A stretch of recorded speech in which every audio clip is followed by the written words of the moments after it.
Binawian ng buhay ang isang delivery rider matapos pagbabarili ng di pa naikilalang mga sospek dito sa Sibaguan, Rojas City, Capiz. Paano nangyari ang insidente at ano nga ba ang motibo ng mga sospek? Narito ang aming report. Isang 22 years old na delivery rider ang binaril patay sa Sibaguan, Rojas City, Capiz. Ang biktima kinilala sa pangalang Chester Azorken, residente ng Barangay Dinginan, Rojas City. Unang araw raw ni Chester sa bagong ruta na na-assign sa kanya dahil nasuspende ang account ng rider na naka-assign sa pagdi-deliver ng mga parcel sa Barangay Sibaguan. Mula sang binulos sa itong pull out. Bago pa man ang pagbaril, isang residente umano na pinagdeliveran ni Chester ang nakapansin na may sumusunod sa kanya na 2 tao na nakamotorsiklo at naka-helmet. Kung sila niya to, daw sunod ka ba sa 2 ka tao naka-helmet. May nag-warning. May nag-warning sa iya. Why may niya kulo sa bungog? Siguro anong i-reaksyon. Yan daw kaluya lang siya alawas. Pagkalipas raw ng nasa 20 minutos, may narinig na silang putok ng baril. Ay siguro mo to, mga 20 minutos, mo to na ginagual nga nakita lang nila sa post sa cellphone nga gakayaan to siya. Pila kong kalupok. Isagil lang niya. Ano sa layagin. Naniniwala si Kapitan Johnny Arcega na hold up ang motibo ng krimen. Hold up, gida ako niya pagpati man. Mga diri sa inyo area sa Sibaguan, kaiping ng mga barangay. Bali sa nagligal sir nga binulan, may palsar man dira nga ginhold up. Ayon sa pahayag ni Barangay Captain Johnny Arcega ng Barangay Sibaguan sa Rojas City, Capiz, posibleng lumaban umano ang biktima sa mga sospek. Sa katunayan, isang helmet na pinaniniwala ang pagmamayari ng isa sa mga sospek ang naiwan sa crime scene. Helmet lang ang nakuha dito, sige diya sa yan laging kumusyon na ba siguro, so estimate namon, nagbato pa yan ang kwan. Biktima. Ang biktima. Kaya nga nagkalakayat may helmet. Helmet mismo sang mga suspect. Sa suspect, oo. Nabilin pa yan. Mula dito sa National Highway ng Barangay Sibaguan sa bayan ng Rojas City, Capiz, ay pumasok dyan yung rider sa maliit na daan kung saan yung makikita ninyo doon pinasukan ng DYKR Kalibo Patrol. Yan po, sinusundan natin. So mula dito sa National Highway, dito raw pumasok tong delivery rider para mag-deliver ng mga parcel.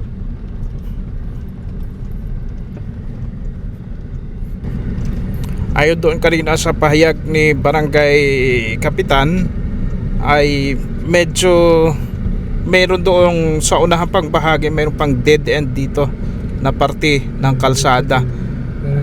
Siguro dyan siguro dahil medyo may maliit na daw dyan na kalsada na hindi na makapasok ang mga ibang sasakyan.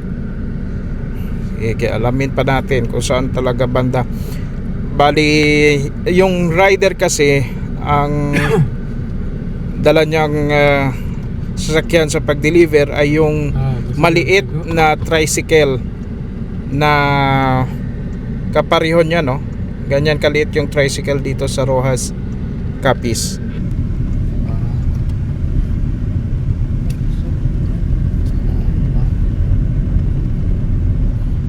Mahirap mag-deliver ng parcel sa mga liblib na lugar tapos wala kang kasama.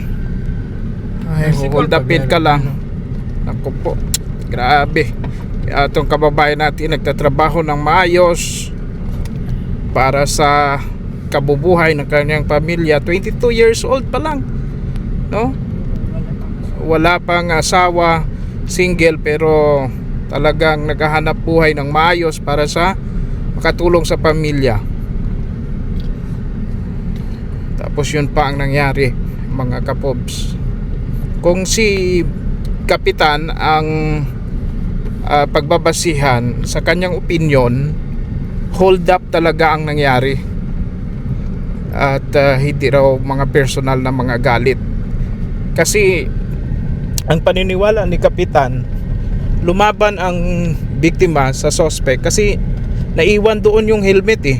Baka nung tinutukan siya ng baril, siguro yung ito po ay base lamang doon sa interview namin kanina kay Kapitan no, na hinawakan itong biktima, possible yung helmet kaya natanggal. So yung nakilala na ng biktima, itong mga isa sa mga suspect, yun na siguro binaril na itong biktima. So natumba pa yung natumba pa yung tricycle. So may posibilidad raw na dahil sa lumaban itong biktima, nakuha yung helmet ng suspect tapos pinaarangkada ng biktima yung kanyang tricycle at doon na siya maring pinaputukan nung dalawang suspect. So naka motorsiklo, so riding in tandem.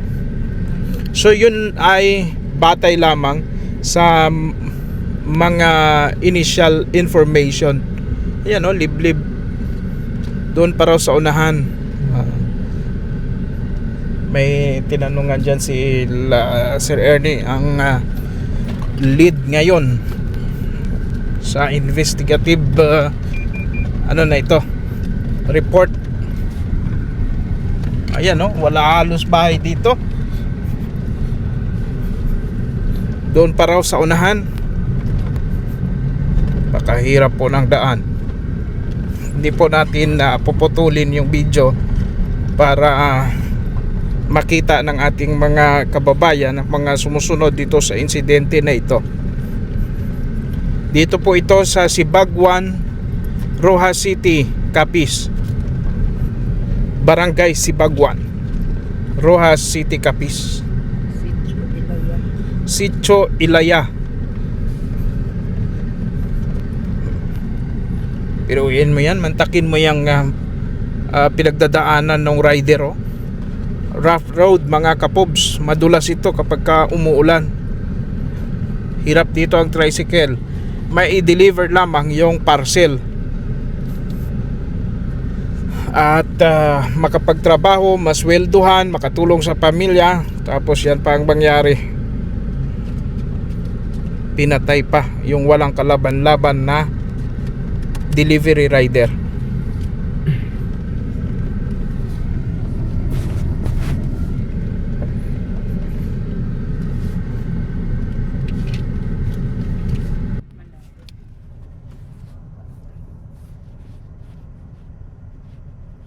Sakit na yung kamay ko. Napaka pala ito, tawag dito? Lip. Lip pala ito. Kahirap man mag-deliver dito sa ganitong lugar. So doon pa siguro sa unahan talaga. Hintayin lang muna natin, makonfirma natin kung saan dito nga bahagi ng Sitio Ilaya, Barangay Sibaguan sa Rojas City, Capiz nangyari itong malagim na hold up incident. So biruin mo yan, yung pinagdadaanan ng rider, hirap yung kanyang tricycle, mapasok lamang itong ganitong kalayong lugar, mai-deliver ang parcel, maswelduhan sila, may maitulong sa pamilya, at pangailangan. Tapos ganito pa ang mangyayari, hold upin lamang at saka papatayin pa. Halang na ang kaluluwa ng mga ganitong tao. Kung tricycle ang dala mong sasakyan sa ganito kahirap na mabato, ay hirap na hirap ka talaga na pasukin tong lugar. Grabe. Hindi natin lubos maisip na may mga halang na mga bituka na maano pa nila, na kumbaga maisip pa nilang hold upin pa o patayin pa yung isang rider.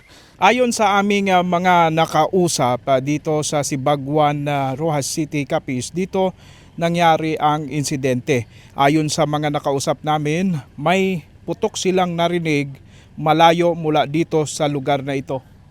Mga nandoon daw banda ng galing putok. And then humaharurot ang tricycle hanggang sa bumagsak po dito at dito na po, kumbaga natumba dito yung tricycle at yung biktima. At maya-maya pa, pagkatapos raw ng ilang mga minuto, dumaan din dito yung dalawang katao na sakay ng motorsiklo. Ang isa wala ng helmet at ang isa ay naka-helmet naman. So ibig sabihin, kung pagbabasihan natin yung sinasabi kanina ni Barangay Kapitan na meron nga daw na-recover na helmet na pagmamayari ng isa sa mga suspect.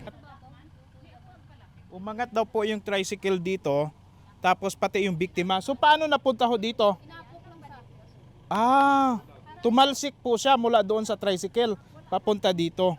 Yun po ang sinasabi dito ng mga nakatira malapit dito sa pinagbagsakan ng biktima.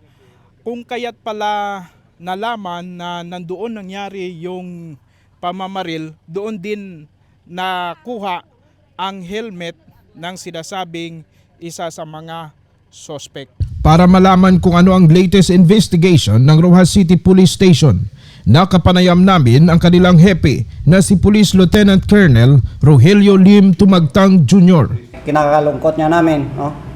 Na may nangyaring incident, shooting incident dito sa Rojas City, particularly dito sa Sitio Ilaya, Barangay Sibagwan, Rojas City, no?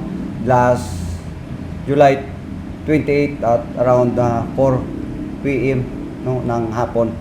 Ang biktima natin ay si alias Sister, no? At residente, delivery rider ng isang express, no? Isang tagapagkuan natin. Tapos residente siya ng Sitio Ilawod, Barangay Dinginan, Rojas City. At yung suspect natin ay dalawang unidentified male person, no?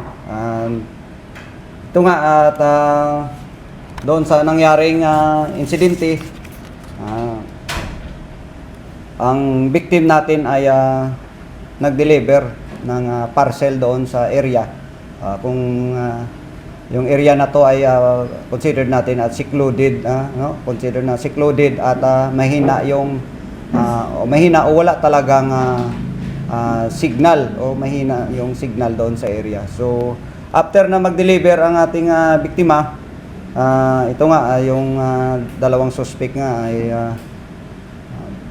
initially binaril siya, no? Binaril siya at yung tama niya ay nasa likod at yun nga, umantong sa kanyang pagkamatay, immediate niya na pagkamatay. So, recovered at the crime scene, no? May na-recover tayo isang helmet, no, na pag-aari, black helmet, pag-aari ng suspect, no, at ang mga personal belongings ng biktima natin, wallet containing amount of 9,300 at mga parcel, no, para sa delivery.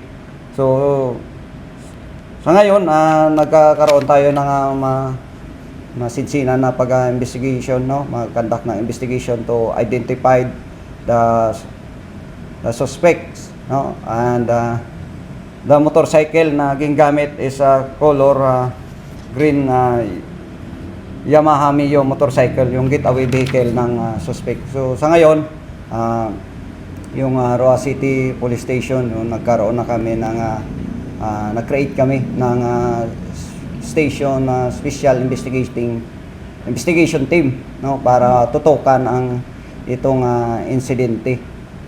Itutukan natin yung magkaroon tayo ng immediate result dapat, no, na kailangan namin para mabigyan natin ng justice. So sa ngayon naka-focus yung mga personnel natin, especially yung investigator natin on backtracking and forward tracking ng CCTV dito sa lugar namin sa Rojas City at sa karatig na municipality, especially in Ibisan.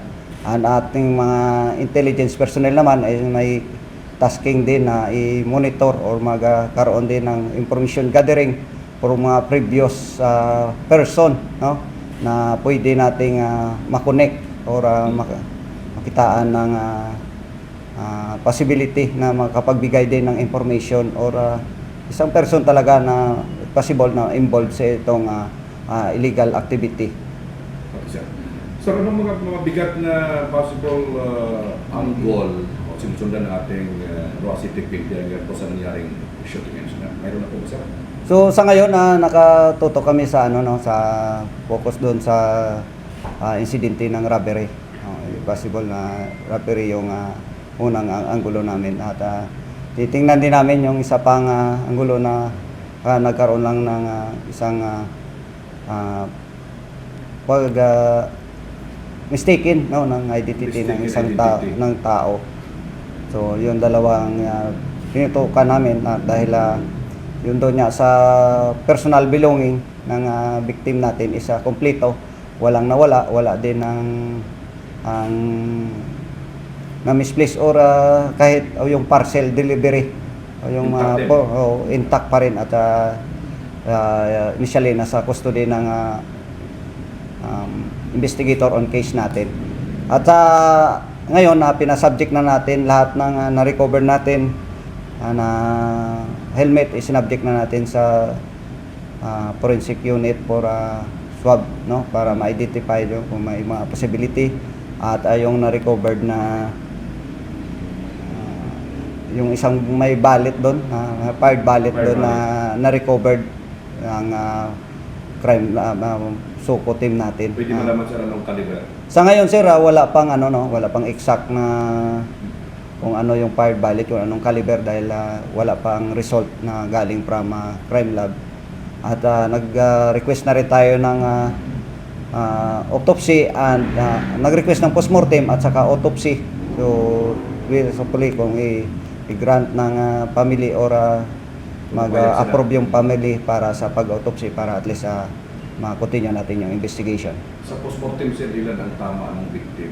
Initially, binigay ng suko natin, ang tama niya is nasa likod, may sugat sa likod, Then may nakitang exit dito sa harap, may right side niya na, So ngayon wala, hinihintay namin yung result talaga ng postmortem examination at yun nga, pinalo up namin yung request for autopsy dahil kailangan natin na magkaroon talaga ng autopsy report. Sige po, sir. Advice natin, sir, sa ating mga rider doon kasi napaka-account yung lugar, hirap pasukin at alam po natin parang may previous incident din ng robbery sa lugar na yan, sir. Yes, sir. Actually, may record dyan ng robbery hold up last December 19, 2025. So, nagkaroon na ng dialogue, nagkaroon na ng meeting yung ating Chief of Police kay Police Lieutenant Colonel Ricardo Humwad na pinagbabawalan na yung mga riders natin na pumasok dyan, especially sa mga secluded area na walang signal. Wag mo nang pumasok kung yung mga delivery natin is masyado ng malayo. So, pinagbawalan na sila dyan na pumasok. So, sa ngayon, nulit na naman natin, niremind naman natin yung mga riders natin dito sa Roa City, especially na pumasok sa mga secluded area na wag mo nang pumasok doon. Pwedeng tawagan na lang yung receiver ng parcel nila is mas maganda dahil mag-save pa tayo. Na sila makita. Sa highway na lang or sa mga maraming tao talaga na area. Sir, nasabi ho ninyo na dalawa ang titingnan ninyong motibo, pwedeng hold up incident, pwedeng mistaken identity. Dito po muna tayo, sir, sa mistaken identity. Bakit po natin nasabi po na baka mistaken identity? Yes, doon sa mistaken identity kasi yung iba kasi ang una bago lang yung rider natin na victim ngayon is bago lang diyan na nag-deliver. Ito lang ng July 25. So almost ilang days pa lang siya prior to the incident. So yung una kasi na rider natin na yung nakatuka talaga or pandyan sa linya is ito yung isang complainant din natin sa mga previous case natin. So, titingnan din natin kung ano yung mga possibility. So, ibig sabihin, sir, may posibilidad na yung unang rider dyan may nagkaroon po ng alitan sa lugar po? Yes sir, tinitingnan natin yan. Hindi lang tayo nag-stop doon sa isang anggulo para mapalawak pa natin yung investigation natin. So sa ngayon, yun yung dalawang tinitingnan natin habang wala pa tayong concrete talaga na kung ano yung motive. Pero yung pinakamalakas doon is yung robbery. Dahil pero yun nga, yung questionable doon kung yung robbery is intact pa rin yung gamit ng suspect, ng victim natin. So doon kaya medyo na-funding kami na nagkaroon pa kami ng another angle kung ano talaga yung pinaka-motive. Pansamantala ay hindi na muna pinayagang pumasok sa liblib na mga lugar ang mga delivery riders. Sa halip ay sa barangay hall na lang muna i-deliver ang mga parcel para masigurado ang kaligtasan ng mga rider habang nagpapatuloy ang investigasyon ng mga kapulisan para matukoy kung sino ang nasa likod ng nasabing krimen. Mula dito sa Capiz, kasama si Kapobreng Arnel at Presi de la Cruz. Ito si Kapobreng Archie Hilario ng PV News Online. Di man palaging una pero ihahabol ka sa balita.